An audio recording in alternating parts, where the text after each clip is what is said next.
Hello there, ladies and gentlemen. I am the CHALL, your YouTube Sporting Network and Doncaster Rovers fanatic, and welcome to the first of quite a lot of videos tonight and also tomorrow night, or tomorrow altogether. So tonight is going to be focusing on two brand new signings in individual videos. Of course, you'll know who they are. First thing I've got to say before anything else, screw it. We are going up, and screw it, this is the best transfer window since the Grant McCann years. I'll say it now. Since that Grant McCann season, this is the best transfer window we have had. Period. Absolutely period. People think I'm optimistic. People may think I'm talking rubbish. I don't. I think we've covered pretty much every single area we've needed to cover in the window. I think we've covered it in a very, very good way. We've targeted the right people. We've not waited until deadline day. We've got pretty much all our business done a week before the season starts against Bradford next week, which, by the way, hope to see you all there because I am sorted. But, like I said, business done a week before we started the season, and what more could you ask for? What more could you ask for this window? Would I like to see maybe one more signing, either a loan or two?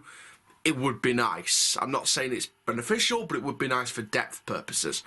But let's focus on the two signings we've made today then. So today's first video is all about Kyle Hurst. Then the next video will be about Lee Tomlin. So first of all, Kyle Hurst, please make sure you like, comment, subscribe, click the notification bell to name this YouTube video. The other two videos coming, I think I might try and actually get the Gary McSheffrey Radio Sheffield interview reaction video up tonight as well, and then review all the kits compared to last season's kits tomorrow. And for now, guys, let's talk about Kyle Hurst and his brand new 2-year deal as he completes his trial period with Doncaster Rovers. This wonderful club there. Look at that. Beautiful. Bask in its glory. So Rovers are delighted to confirm the signing of attacking midfielder Kyle Hurst on a 2-year deal. The 20-year-old arrives from Sky Bet Championship side Birmingham City, having impressed while on trial with Rovers this summer. He started in friendlies against Spennymoor Town and Rotherham United and was a constant threat with the ball at his feet. Hurst came through the ranks at Birmingham, signing a 3-year professional contract in the summer of 2020. He becomes Rovers' 7th signing of the summer and the second in a matter of days after the arrival of left-back James Maxwell on Thursday. After completing his deal, Hurst said it's a proud moment to sign and it's a big moment in my career. It's something I've wanted to happen since I first came here. I can't wait to get started. It can be difficult when you're on trial, but over the past few days I've had some really good conversations with the manager. I came here wanting to impress and there was a lot of pressure on me, but I wanted to grab hold of the opportunity with both hands. McSheffrey, the manager, said we've had our eye on Kyle since the back end of last season, having watched him a few times. When the opportunity came for him to have a trial with us, it was one we took up and he's coming with a lot of desire. We feel he could be a real find for us and one that may go under the radar, but he's certainly got a lot of potential. So that is what was said. I mean, take of that what you will. I think he definitely is glad to be here, and McSheffrey's definitely got his man in the wing. Now, let's share my summarising thoughts on the arrival of Kyle Hurst. There we are, ladies and gentlemen. That is the signing of Kyle Hurst for Doncaster Rovers. Now, I've got to say this straight off the bat. Young, attacking talent, did very, very well in his trial period. The Spennymoor game, I heard he was good. The Rotherham game, he was fantastic. And, you know, just unbelievable. Just unbelievable, untapped talent on display there. The Huddersfield, I think, as well. I definitely he played against Huddersfield on Saturday. And, again, just showed up big time. And for me, I think Hurst definitely, for me, I think Hurst, like I say, he's a young player. McSheffrey worked with a lot of young players. He's working with a lot of young players. He's got that experience with younger players. And I think he fits the bill in what McSheffrey wants. He's versatile. He works with younger players, which fits the mould of what Kyle Hurst is. He's 20 years old, still a lot of room to grow, still a lot of potential. I think we've got a great attacking talent at from Birmingham who, you know, I think he was maybe a couple of years away from the first team, hopefully. But I think he would have got more first-team football here than he would do at Birmingham, especially since Birmingham has gone through their whole, takeover. And congratulations to Birmingham fans for their takeover. And just thank God it wasn't Bassini. Just thank God it was Maxi Lopez and not Bassini, because that would have turned Birmingham into a Phoenix club if Bassini took over. But moving on, like I said, for me, Kyle Hurst, very versatile, can play across the attack, got a lot of pace on him, a lot of strength as a winger. Really battles for the ball, not afraid to go into it, and for me, a winger that's not afraid to run at defenders as well. So for me, you've got a really exciting young attacking talent here, and I definitely think that even though we've got the experienced players like your Tommy Rose, your Tom Andersons, your John Taylors, Lee Tomlin, of course, which I'll do a video on next, which will be coming your way soon as you're watching this.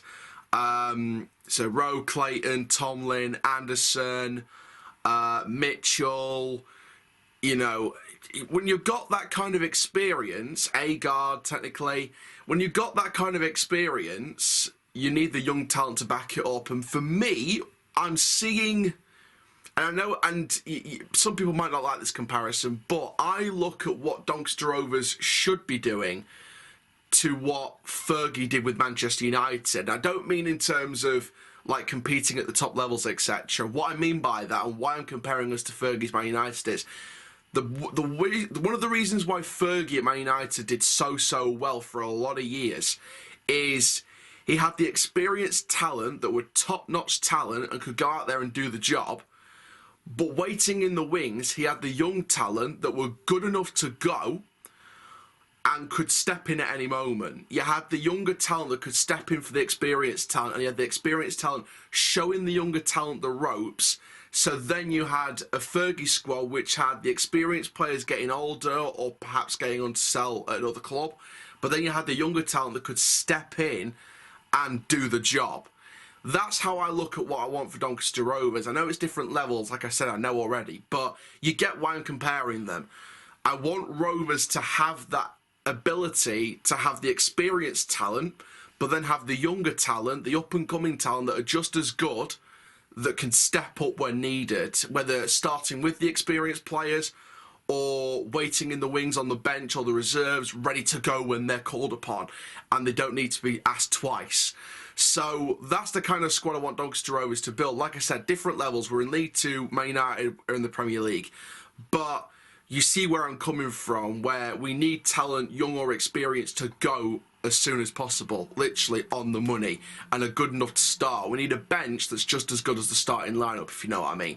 So I think we're building towards that. In fact, we've pretty much got that, especially when the injured players come back. Barlow's after a second chance saloon. We'll see what he does when he comes back. He had a fitness test against before the Rotherham match on Tuesday, so we'll see what he does. Obviously, Close is still yet to come back. Anderson's going to come back. Taylor's going to come back. When you see those four players come back, Fajiri, the door's been left open for Jiri Okunabiri to return as well. It's not ruled out completely. It's never over. Like Mick Jeffrey said in the interview, it's never over until he's out of the building. For now, Fajiri is still with us, training, working towards a potential contract if we can wheel and deal with the finances. So for me, I mean, could you imagine if we got Fajiri Okunabiri on like a one-year contract like Lee Tomlin, which I'll go on about in the next video? Could you imagine if we got him on a 12-month contract with an option for an extra year if possible? And Fajiri comes back into the squad and rips it up like Miller, which I think Miller will do. I think Miller will rip it up. I think Rowe could do well. Molyneux could do well. Clayton could do very well in the midfield. There's a lot of players in that squad that I think could rip it up and do very, very well. But if Fajiri comes in, I just got a feeling he's got something to prove here. I just have a feeling there's going to be something to prove. But, you know, there's a lot of untapped potential with the people coming back from injury. They may not be the players they once were, but on the other hand, they could come back with a vengeance and with a point to prove. So when you've got a few players that are raring to go coming back from injury, and you've got a squad like that already, that for me is a more exciting squad that I've ever seen in the past couple of years at Rovers. Darren Moore's squad was looking good, but it was just, I think the thing was always there. It was just a bunch of loanees. It was mainly a bunch of loanees that it was like a 12-month squad pretty much. and we had a lot of players out of contract at the time. So, and when you look back at that 2020, 2021 season and things like that, and when you look back at 2021, 2022, you can see why it was such a mainly loan-based squad. And you can see why 2021, 2022 was, well, I mean, Wellens has to take the blame for that, for blowing the money on a couple of players and the rest of them being, in my opinion, panic buys.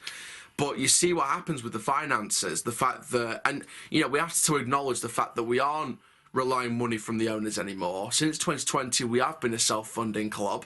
That is the model we've got. We've had it since 2020. That is the model. So I'm not, you know, it's easy for any of us to say, you know, inject more money, inject more money, inject more money.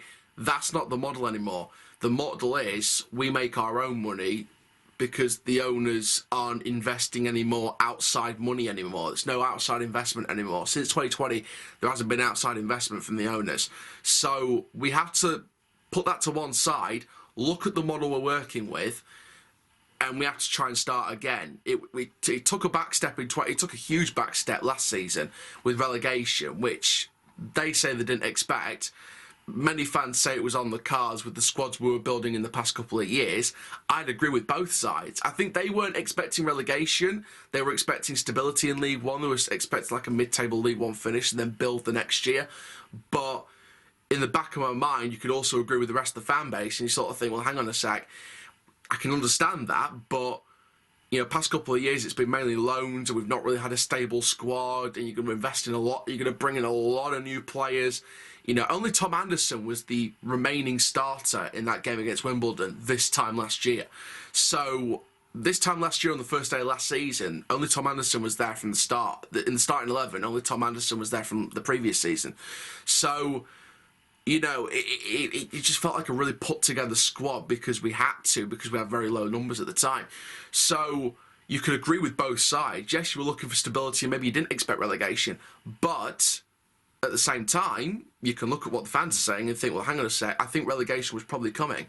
You know, we were probably due for a step back. You know, I didn't want to believe we were going to get relegated last season, but as soon as it became closer and closer, I started to believe it more and more, and I know a lot of people start to believe it more and more.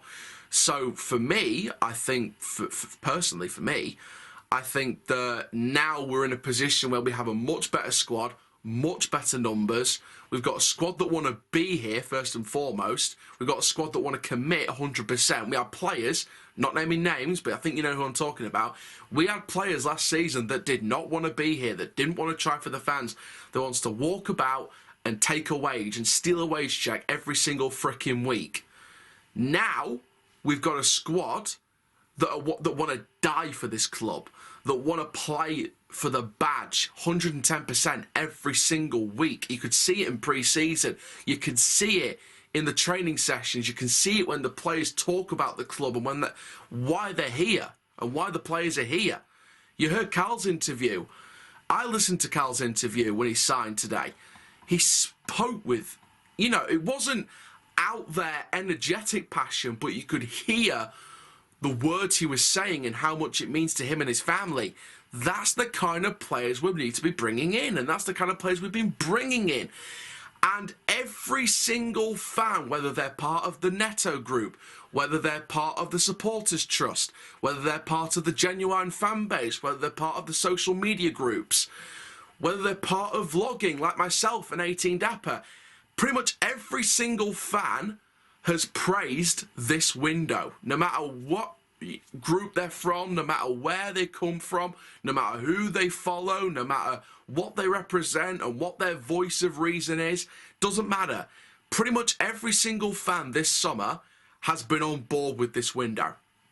There's been hiccups, there's been a week or two at times of nothing and people have started to get a bit, you know, what's happening. But we came through in the end. In the end, we came through. And a week before the start of the season, we've got our business pretty much done. So we should be, on paper, one of the most prepared teams in this league. And I said it in a previous video, 10-15 games into this season, if we're down in the bottom half, you'd be looking at the manager saying you might not have long to go. Because, like I said, I'll go back to that point. we are the one of the most prepared teams in this league, because we've got our business done a week before the season starts. The rest of the league are still scrambling for their business. I don't know how many signings that other teams need, but there are other teams out there that still need a couple of signings, still need a few signings. We've pretty much done our business. We need maybe 1 or 2 loanees, but we've pretty much done our business. There's teams out there that still need a few signings. So, on paper, one of the most prepared teams in this league. Can we do it on the pitch? We'll see. But Kyle Hurst, really looking forward to this signing, and welcome to the club. So thank you very much, guys, for watching this video. Make sure you do like, comment, subscribe. And for now, I'm the CHALL. Please like, comment, subscribe. And for now, that is full time.